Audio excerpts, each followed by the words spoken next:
Well, the debate over school textbooks and the attempt to rewrite them is an old one in Indian politics, but it surfaced again, this time with Reuters reporting that the government has set up a committee to rewrite ancient Indian history in particular. Now, this process is not what the ideology of the present system is going through. They are picking up narratives from wherever they like and putting them together. Without testing without really first of all checking whether they've consulted all the sources, without testing the reliability of the sources, and without giving us a logical, rational explanation. Hello everyone and welcome back to Shelf Life. This is Simran and this is my podcast Shelf Life, where we talk about books, their philosophies, but most importantly, our personal relationship with the book. And today we have Aman! Yay! And if you all don't know who he is, Aman is a third year engineering student, right? Fourth year. Fourth year.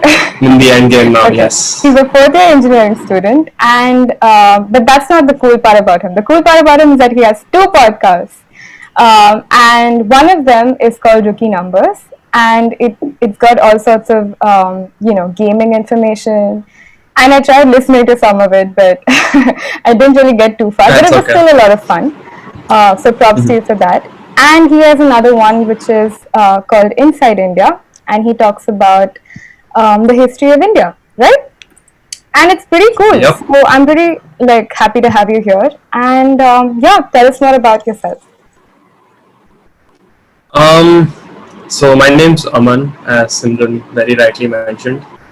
I'm a writer, designer, podcaster, and I have two podcasts, one of which my friend forced me into, the other I forced myself into. So one of them is talking about games and how and tech news and eventually doing more game development stuff. The other is talking about the history of India and why we feel like history is too boring, but it really isn't. Yeah. So yeah. That's super cool, man. And honestly, what got you into it? What got you into podcasting? I think there's two major reasons. One, I talk to myself a lot anyway, and this was a good way to monetize it in the future. Yes. Got to have a plan. Yeah. And the other was I got really inspired by this one podcast called Hardcore History. Yes. Hardcore history is some people really say it's good for falling asleep because one single droning voice, and he kind of addresses that. He says that it's a single droning voice. How did I become popular? But I started listening to it and realized that it's as illustrious, it's as detailed as a book. And yeah, I mean, it kind of made me realize that podcasting can be like an art form, just rather than just being stupid conversations and just laughing at stuff. Which is an art form in has itself. its own space, but yeah. Yeah. I love hardcore history so much. When I started listening to it, it felt like a little too pretentious and too scary. But God, it is just so interesting. I can't stress it enough. Anyone who hasn't heard it has to hear it, right?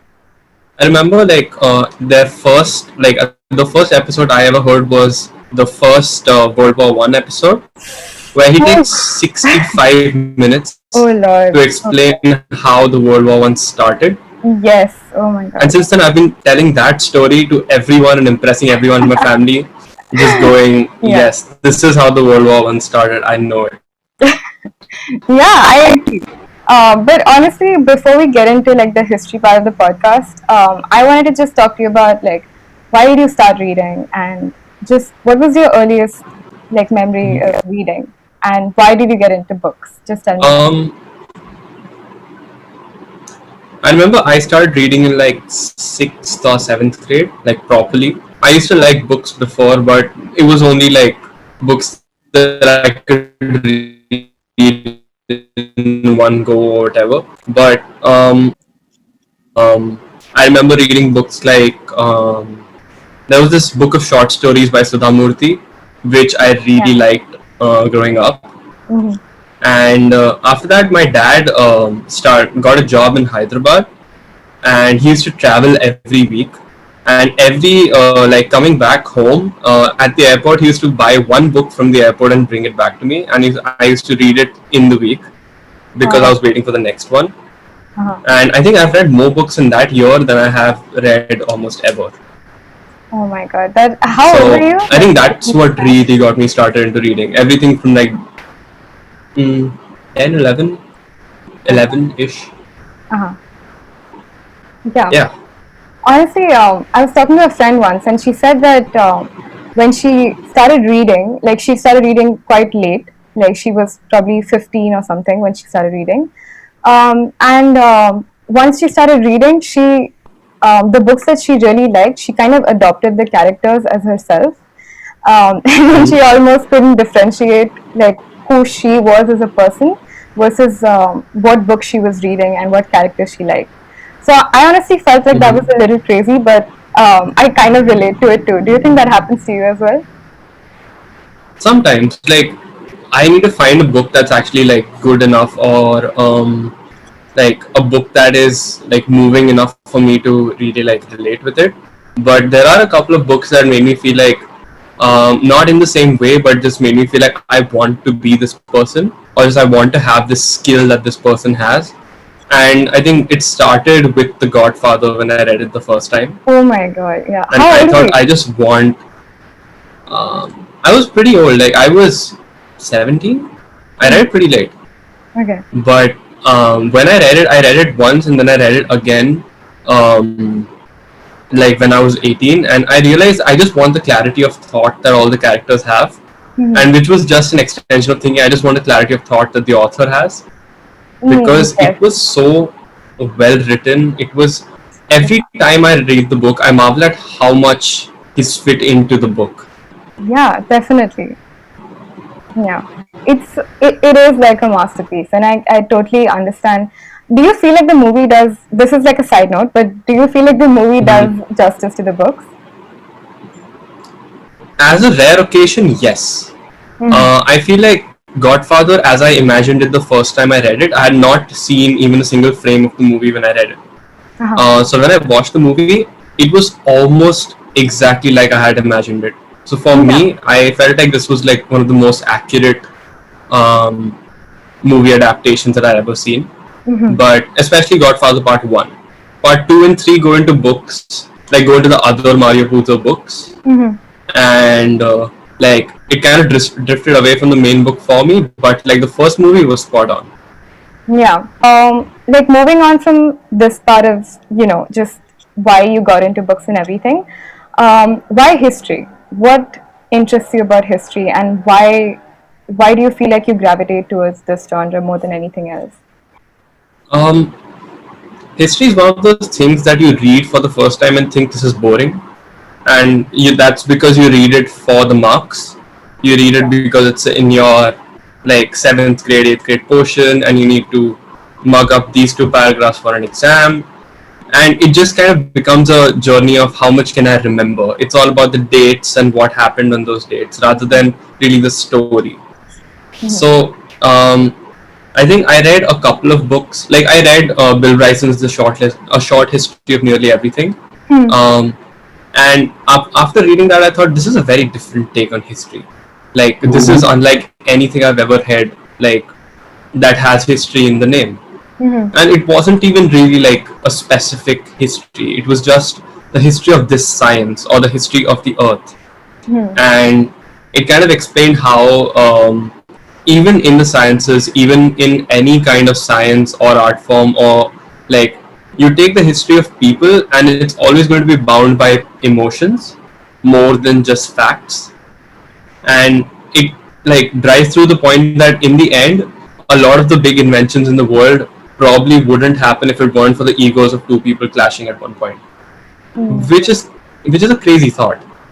And like similarly, so recently I did this thing where I went back to my textbooks, and like I went back to my 9th grade history textbook, and I started reading through the French Revolution as they explained it. And I realized that if I wasn't reading it for the marks, if I wasn't reading it to remember the dates, it was a lot smoother as an experience. And it made me realize, it made me appreciate the the revolution in general. It made me realize what they were going through. And I think we're taught history really early without being explained what it means, sort of. And when you grow older, you get more perspective about what these people were actually facing and what the problem really was. So yeah, as I grew older, I started developing more of a respect for historians and history books in general, and more so it was because I, after listening to hardcore history, I was really like pumped about reading military history from everywhere, and I realized that Indian history is not documented very well in comparison to like world history. So I was kind of salty about the fact that Indian history is not documented well, considering it's one of the best, like one of the most illustrious, most dramatic histories in the world. Yeah. So The amount of like, drama that was we also have one of like, yeah. as part of our history, I don't think, I don't know, there's just so many narratives. Like you can't, it can't be presented as just, this happened and it led to this and then this happened, and it's not that simple at all. And I think that's the biggest misconception we have when we're taught history, that people believe, or they think that it's just facts. They think it's just dates and it's just, one thing led to another, A led to B, B led to C, but it's not that at all. Like there's so much more stuff that goes beyond just, facts. So yeah, I totally agree that when you said that it's more about emotions than it is just about facts. And when exactly did you realize that? Like, did you always kind of believe that somewhere in deep down it was more about emotions than facts, or did you come to that much later in your life? I think that came to me a little later, but like when I was in ninth grade, we had so in CBSE you get an option where you can choose to do this chapter or this chapter, and like the whole book basically just had 3 chapters. So it was 3 big ass chapters, and you had to do 2 of them. Okay. So so for our school just basically picked that we're going to teach you about German history, about World War II, and we will not teach you Russian Revolution. If you want to read it, you can read it on your own. That is And so strange. I was one of the few people who read through the textbook. Yeah, well, it was basically up to schools what they wanted to teach. It was kind of sad. So I read through the entire Russian Revolution, and it's such, like, forget inspirational, it's such a funny story. Like, there is so much comedy involved in the story of the Russian Revolution if you just read it the right way. And I might be offending a lot of people who, like, some of your Russian viewers, but like, I'm pretty sure, like, it's a very comical story when you think of it in its, like, in its objective sense. It's a really fun story to listen to, and the surprising thing is, all of it just, like, in between the story and whatever's happening and whatever, like, the life of Rasputin is made such a big, made such a big deal of, and it leads to such huge repercussions to the entire country. Like, it's a great, it's very ironic how one person just entirely topples over a monarchy by doing nothing, by just being notorious. Yeah. By being a womanizer, apparently. Yeah. Yeah. Among other things, yes. Among other things. So yeah, like, So I agree. I agree that also this is a very weird thing. I didn't know you had like an option to just choose like out of 3 chapters. I don't know that. I don't know if that is enticing, but it sounds good. But it also sounds like very strange. And like one thing I'll give props to like CBSE, at least at the time, was in the 10th grade we had a chapter on the history of cricket, and it's very odd because you wouldn't expect something like the history of cricket to come up in a school textbook, because it's very like, it's kind of slice of life content, not quite the big names in history as you would call it, but it's one of those things that when I Did they explain to you like what the point of that chapter was, like why it was included in your syllabus? Yeah, actually they did. Like, the teachers didn't, but the textbook did. the textbook kind of went ahead to say that history is like cricket is a big part of India, and being that big a part of India, understanding its cultural importance makes you understand what India stands for in general. And like I don't remember it word to word, but it's something of that sort where they try to say that the cultural impact of cricket has been so large, and it is something that we took from the people who used to rule us. That like you can still see the cultural impact of it today, and it felt very relevant. Yeah, that's honestly that's pretty cool. Now that you explained it that way, Yeah. I definitely feel like we should have more specialized like history of this field or history of this art form, something like that. Just like a side study. It doesn't necessarily have to be part of your syllabus, but I think even if you're exposed to something like that, it can really change the way you look at objective subjects, and it can really entice you in a very very healthy way. So yeah, I agree. A lot of the times, like when you're studying, especially like design, whatever little design I've studied, what I've realized is most of the time they kind of teach you history, and they give you like the history of one subculture and how the art form of that subculture manifests itself in the world now. And the reason for that is this like this particular font was always used by say aristocrats, so even today when you use this font, for example, it will give an air of class or confidence.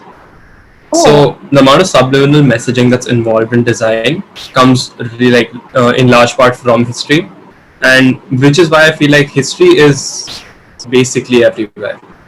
Yeah, I agree. History is definitely everywhere, and that is so interesting that even something like design has a history attached to itself. And yeah, I would have never guessed that. So that's pretty great.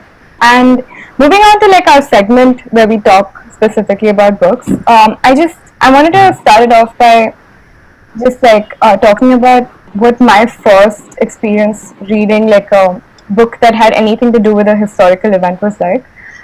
So it was Diary of a Young Girl, Anne Frank. I've talked about this before, and for me, I think I was very very young when I read it, so I don't think I fully understood what the Nazis were and why this girl was stuck in like an attic for 3 years. I don't think I totally understood that, but it was still a book that made a whole lot of sense to me. And I think after I read that book, a couple of years later, I read Mein Kampf, and that destroyed me.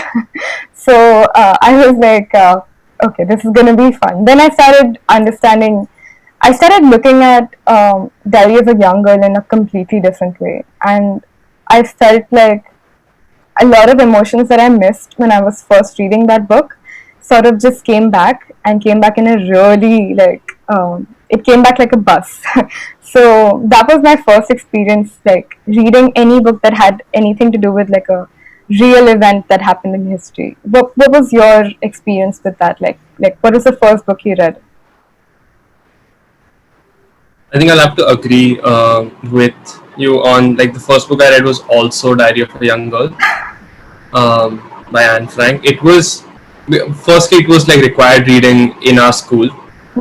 Okay. I think in the 9th or the 10th grade, and like even I didn't quite understand the implications of what was happening, because like it was clear that there was something bad happening, but I didn't quite connect it with the fact that they were Jew and that they were living in an attic, and like the part that made me understand all of that was the ending of the book, because the book does not quite end because it's a diary. Yeah, it doesn't. Right. So like when I read through the end and then I moved to the other pages, and the last few pages of the book explain what happens to her in the end, and that kind of like made me realize the impact of what was happening, and it just made the whole experience very real, because until now it felt like a fiction book. It just felt like documentation of just living at home for 3 years, something that feels very relatable now.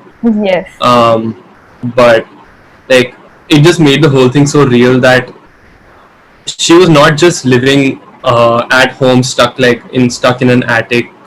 She was actually like hiding for her life, and the fact that anyone has to do that and anyone had to do that over those years was horrible. Like it was like 10th grade when I read it, and through then, like I haven't read Mein Kampf because I don't want to be broken just yet. Besides, it's all propaganda. Like like Hitler wrote it for his audience. So, Yeah. but I have read like other memoirs from World War II, and I've watched a lot of like World War One documentaries, and I've listened to the entire like podcast about World War One, the Hardcore History podcast about it, and everything just points to the same thing, that the World War One was like the breaking point and the reason for World War Two and whatever happened then, and kind of makes me realize that everything until now just feels like strategy and war and people going and dying and whatever. But Anne Frank was one of those things that made you like get close to a character, like you felt close to the person and that person just disappears. It's like ghosting, but in the worst way possible. Oh God, yeah. Yeah. Yeah, it definitely was. I think with Anne Frank, especially because it's just the entire narrative is of this young girl. She's like, what, 12, I think? And that's what really breaks you, that it's just, there's no sense of conflict, there's no, like, the other side of, there's no antagonist in that sense. It's just her and how she's dealing with this sort of normalcy that's come in. And yeah, it just, the fact that she's so oblivious is what makes it sad. And honestly, for like another book that made me feel like sort of the same way was The Book Thief. I don't know if you've read it. Marcus Zusak, yes.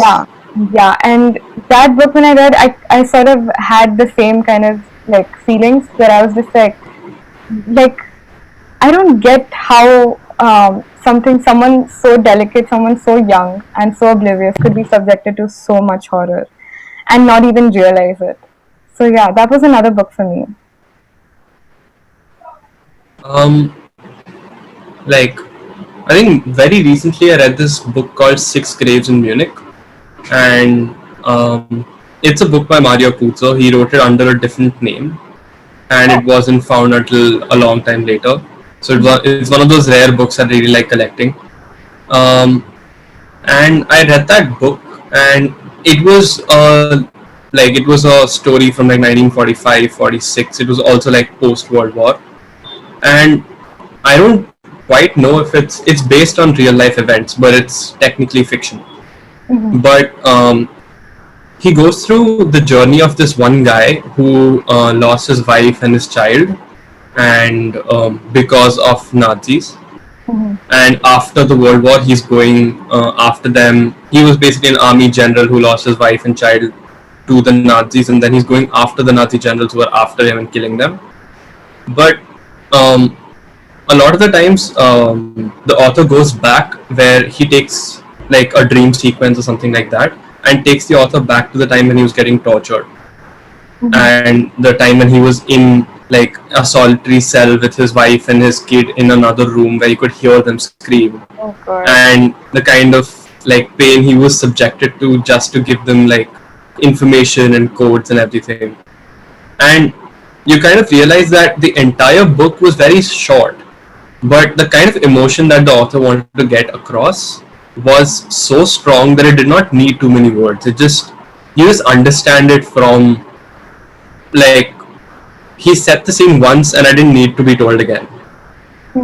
Yeah. It was really moving, and it made me realize that the atrocities that they committed were like, they had a bigger impact than any of us know.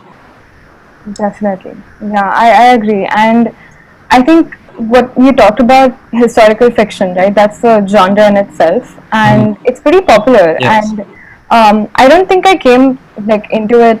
I don't think I've still come into it. I don't really read a lot of historical fiction, but I think what I understand the point of it, that you take a historical event, you take something, some war or anything, you take anything that has happened in history, and you basically present characters of your own imagination, and Yes. you kind of make them representatives of everything that happened around during that time, so that whoever's reading can sort of better relate to that event, even though they've not been a part of it. I get that.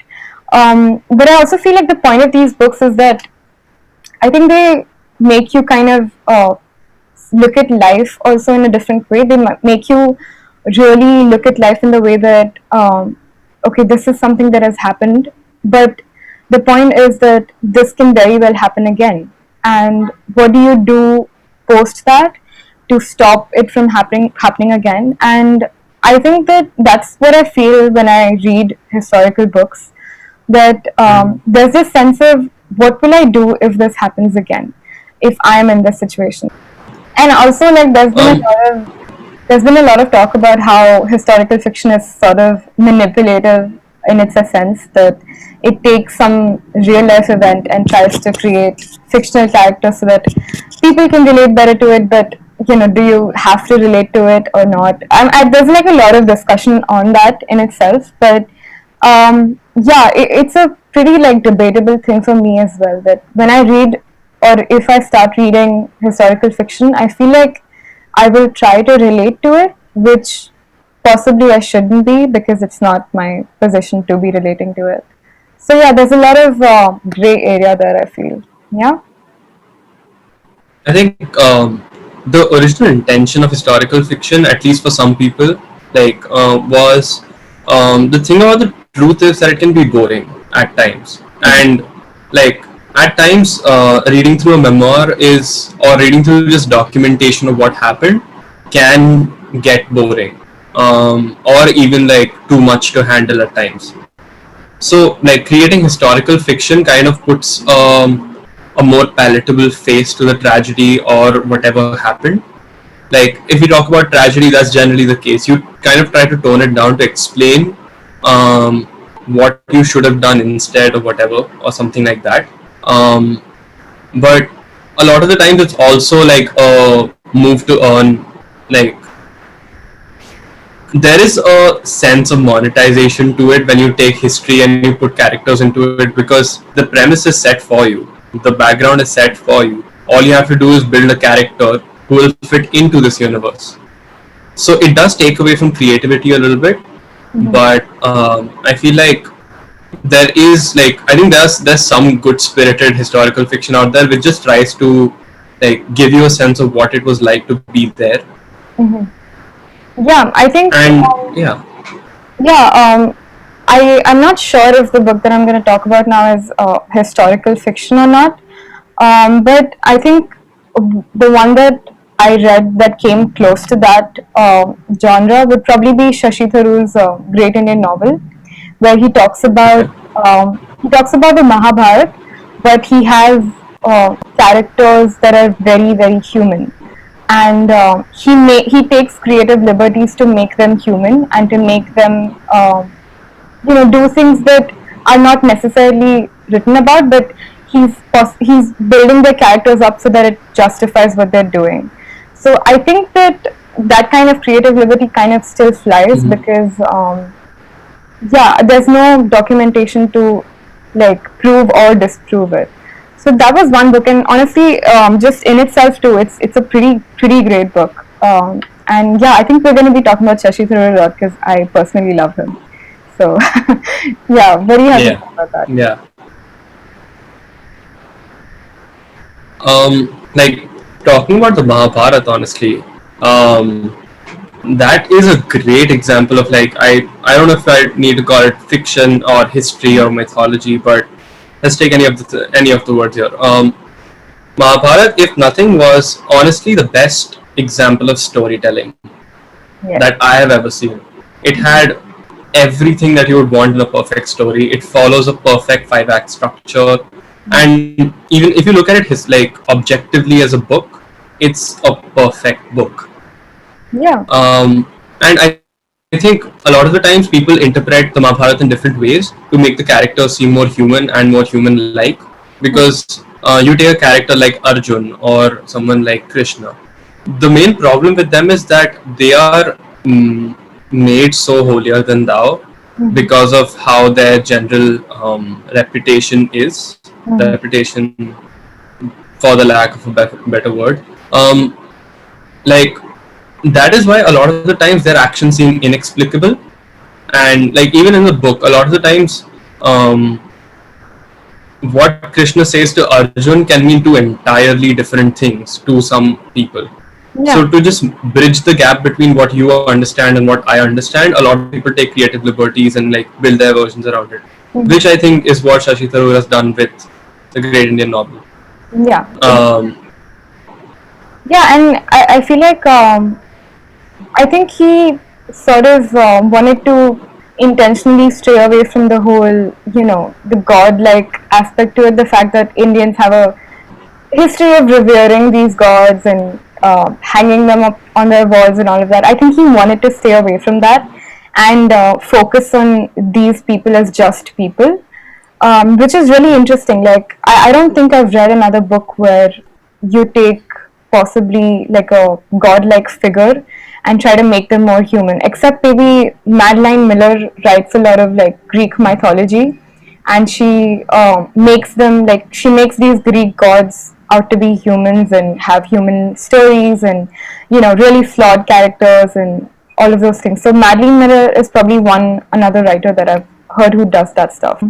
I think after I read Great Indian Novel, I really wanted to read more of Shashi Tharoor's stuff, and that's when I got into his colonialism hating like spree that he had, where he wrote like Yes. a book where he just like shits on all of the British like things that happened during the British era, and I'm just like, wow, this is a lot of information to digest. So yeah, I read Inglorious Empire, and I read An Era Yes. of Darkness. You want to talk about that a little bit? I took the very like alternative route on reading Inglorious Empire, in that I bought the audiobook. And the reason I bought the audiobook is because it is narrated by Shashi Tharoor as well. Oh my god, I didn't know So that. I heard through. Yes, you go on Audible, search for it right now. It is perfect. He takes his perfect British accent to shit on the British so hard. And so perfectly well. I don't think any of his points has a single point of parity in it. It is so very well done. Yeah. I think And- that man really knows Yeah. how to write. I feel like that guy, his voice, like, and this is just a side note, his voice is so good that you can listen for hours, or as an alternative, you can also fall asleep to. Yeah. It's And I just wouldn't perfect. mind that. Definitely not. Like that, falling asleep to his voice is like a good deal in itself. So I genuinely wouldn't mind that. I would definitely fall asleep to Shashi Tharoor's voice. I think the other thing that I wanted to talk about, like just post how the British messed us up. Like if we just remove that aspect of it and we go a little bit back into the past.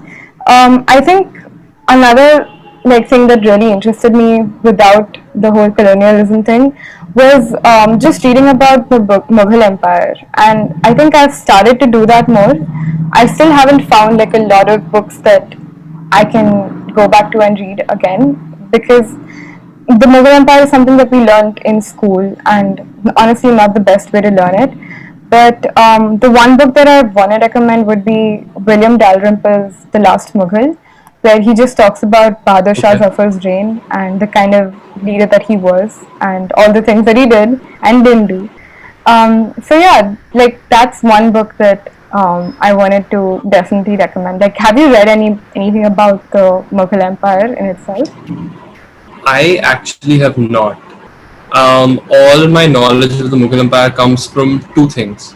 One, school textbooks, which is pretty exhaustive, honestly. And the second was Amar Chitra Katha. And I'll explain how. So, Amar Chitra Katha is, as we all know, a comic, basically a offshoot of Tinkle Comics, where they take like historical figures and they make comics about them. And being a Sikh, my parents always had me read about the Sikh gurus. who kind of coexisted in the time of the Mughals. Mm-hmm. So reading about their lives was like really tangential to reading about what the Mughal ruler at the time was doing, and a lot of the origin of Sikhism came from um, protecting Hindus at the time the from the Mughals. So, like reading about that and reading about like through the lives of these people how the Mughal rulers were, and I think most of my understanding of the Mughal Empire comes from there. It's obviously very abridged, but it's something. Mm-hmm. Yeah, I really like that, and I think it's really tough to find your personal like heritage and find history that kind of validates that heritage. I personally haven't been able to find any, and I'm really hoping to find some, but I don't know. I feel like that's like a completely different level of reading history. I think that sort of how much that relates into who you are and who you become, it's really exceptional. Like, do you think that personally changed a lot of your views about your identity? Um, Reading about I'm not sure because like I read that in my formative years. I read that when I was growing up. So I'm very sure that it had some effect on me because um, a lot of the identity that was formed of Sikhs at the time is still something that stayed relevant to this day. So like, and it's a relatively recent religion. It's like 300 or 350 years old at this point. So like that's relatively very new. So it's all very well documented. So I don't quite know what effect it had on me, but I'm pretty sure it had some effect because when I was growing up, a lot of the things I read I didn't know kind of had an effect on me, and I only realized a lot later when it was pointed out. So yeah, Yeah, basically haven't read a single Amar Chitra Katha book since 6th grade. But yeah. I think, like, at least recently, what I've noticed is that a lot of people, a lot of youngsters, I hate using that word, but a lot of youngsters have kind of strayed away from history because they feel that a lot of history is just religious writing. And of course, that in itself can be like a very tricky ground to like kind of maneuver because you have certain religious leaders trying to rewrite history to fit their narratives, and you have like this constant debate of who gets to write history and why do we even read history if we know that the conqueror is always going to be writing history. So like I feel like that really puts a lot of stuff into question, which is why when I read writers who write about like white writers who write about say the colonial era in India, or who write about the Mughals in India, or who write about ancient India, I really feel like is this piece of literature even credible enough? Like and relating that to something even yeah, more recent, like if you have an upper caste Hindu man writing about say Dalit literature, or writing about anything that has the aspect of religion or culture built into it, I sort of do question it. Which is why I don't know, like how do you decide what is literally history? Like how do you decide what passes and what doesn't?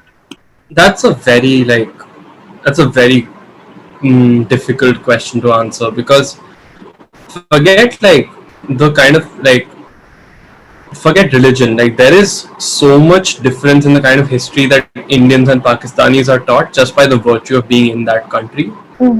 Like I remember reading about this project which was called the Indian History Project or something like that, where they were comparing Indian and Pakistani history textbooks on the same topics, and there was a vast difference in the morale of the country.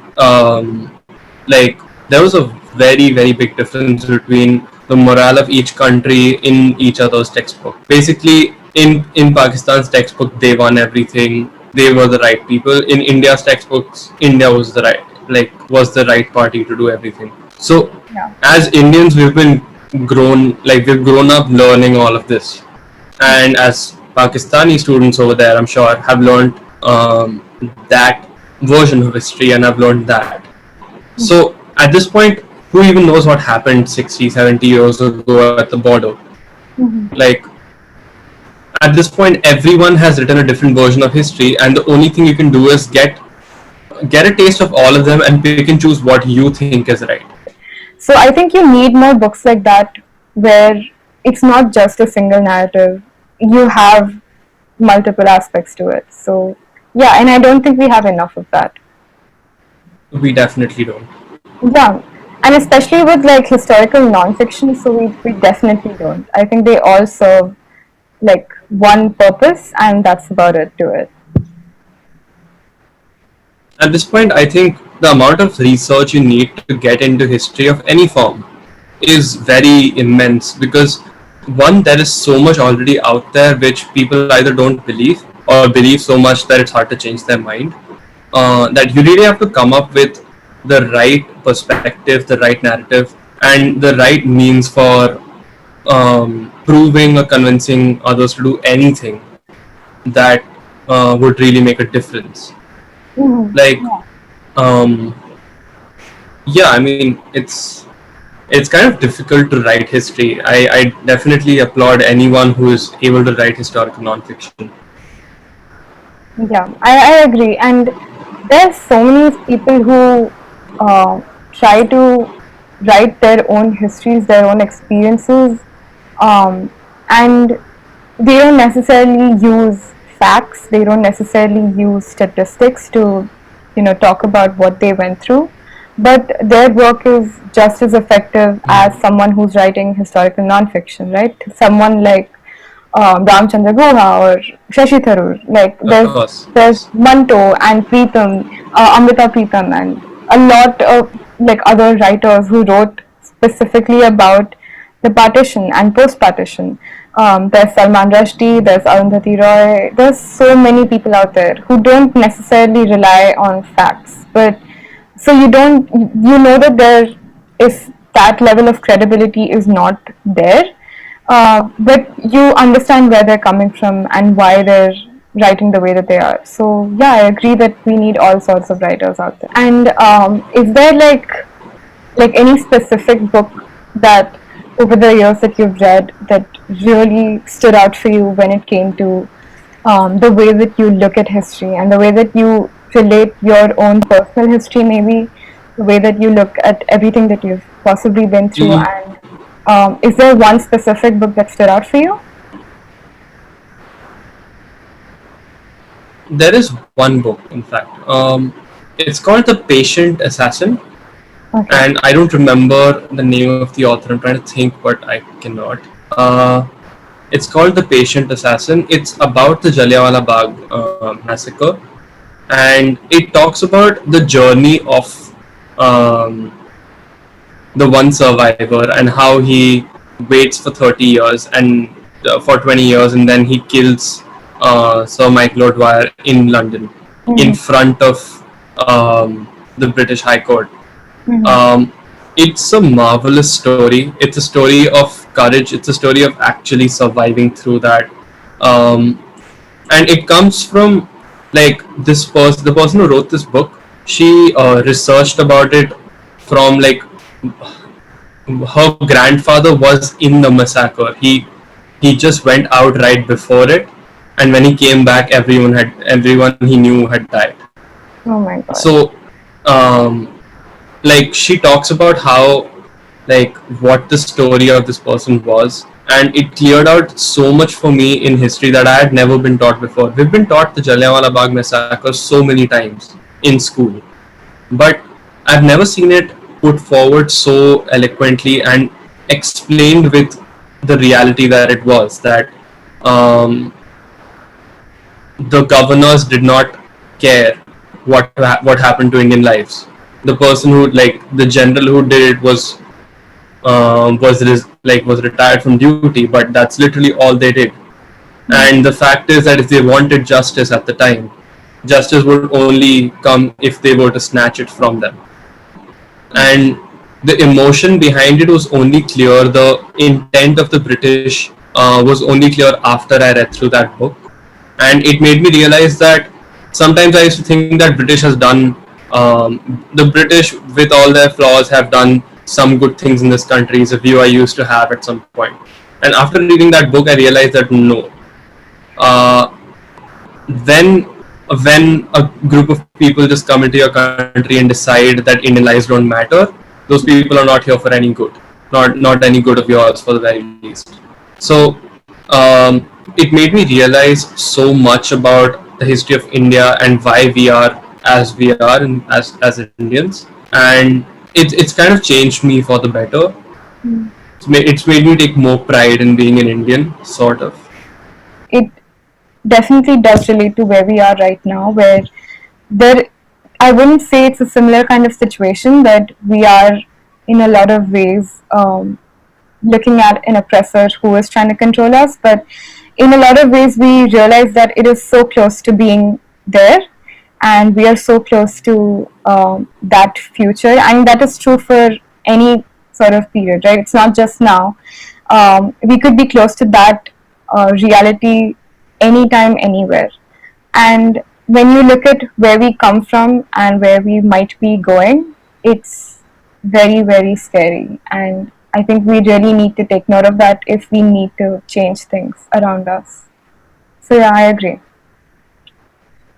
That's about it for our episode this time, and I think I really enjoyed everything that we talked about. It was super fun, and I just I hope that everyone who's listening sort of has a different perspective into how they read history and how they consume history.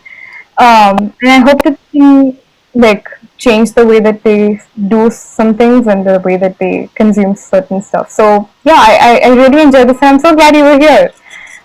It was like, great listening to you, and it was really great having you here. So thank you so much, and thank you everybody for listening.